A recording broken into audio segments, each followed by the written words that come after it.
মুরব্বী, দাড়ি পেকে গেছে, পুরো চুল সাদা হয়ে গেছে, মেয়ের বিয়ে দিবে, চরিত্রবান যুবক খোঁজা বাদ দিয়ে টাকাওয়ালা হইলে টাকলার সঙ্গে মেয়েকে বিয়ে দিয়ে দেয়। এটাকে আমরা বরদাস্ত করতে চাই না। আমাদের কথা হচ্ছে একটা, বিয়ের সময় টাকা দেখে নয়, জমি দেখে নয়, সম্পত্তি দেখে নয়, যুবকের চরিত্রকে সবচেয়ে বেশি মূল্যায়ন করতে হবে।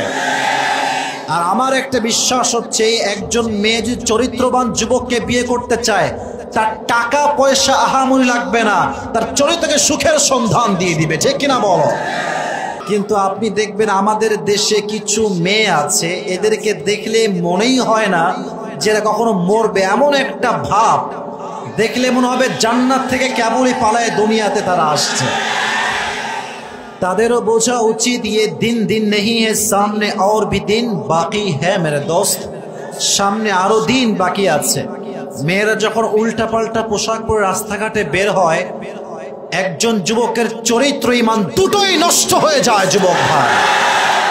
এবং সবচেয়ে আমার বড় কষ্ট লাগে, অবাক লাগে, সাময়িক একটা জীবন, যে দুনিয়ার এক সেকেন্ডে কোনো গ্যারান্টি নাই, এই ছোট্ট জীবনেও কিছু কিছু মেয়েরা শুধু টাকাওয়ালা যুবককে বিয়ে করতে চায়, যে প্রতিষ্ঠিত তাকে বিয়ে করতে চায় না।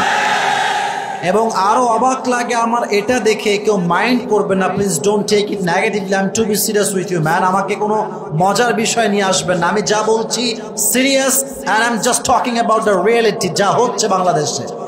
মুরব্বী, দাড়ি পেকে গেছে, পুরো চুল সাদা হয়ে গেছে, মেয়ের বিয়ে দিবে, চরিত্রবান যুবক খোঁজা বাদ দিয়ে টাকাওয়ালা হইলে টাকলার সঙ্গে মেয়েকে বিয়ে দিয়ে দেয়। এটাকে আমরা বরদাস্ত করতে চাই না। আমাদের কথা হচ্ছে একটা, বিয়ের সময় টাকা দেখে নয়, জমি দেখে নয়, সম্পত্তি দেখে নয়, যুবকের চরিত্রকে সবচেয়ে বেশি মূল্যায়ন করতে হবে। আর আমার একটা বিশ্বাস হচ্ছে, একজন মেয়ে যদি চরিত্রবান যুবককে বিয়ে করতে চায়, তার টাকা পয়সা আহামরি লাগবে না, তার চরিত্রকে সুখের সন্ধান দিয়ে দিবে, ঠিক কিনা বলো?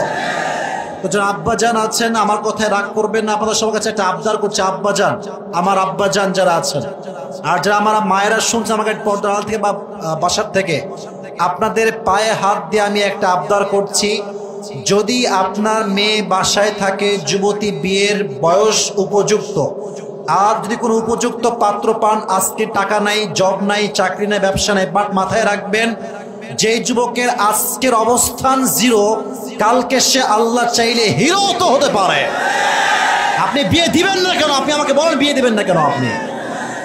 আপনি যদি বিয়ে না দেন, সমস্যা একটা হবে, আপনার মেয়ে প্রেম করবে, জিনা করবে, আর প্রত্যেকটা গুনাহের ভাগীদার আপনি বাবা হবেন কাল কিয়ামতের দিন। আল্লাহ প্রত্যেকটা বাবাকে আমার কথাগুলো বোঝার তৌফিক দান করুন, সকলে পড়া আমিন।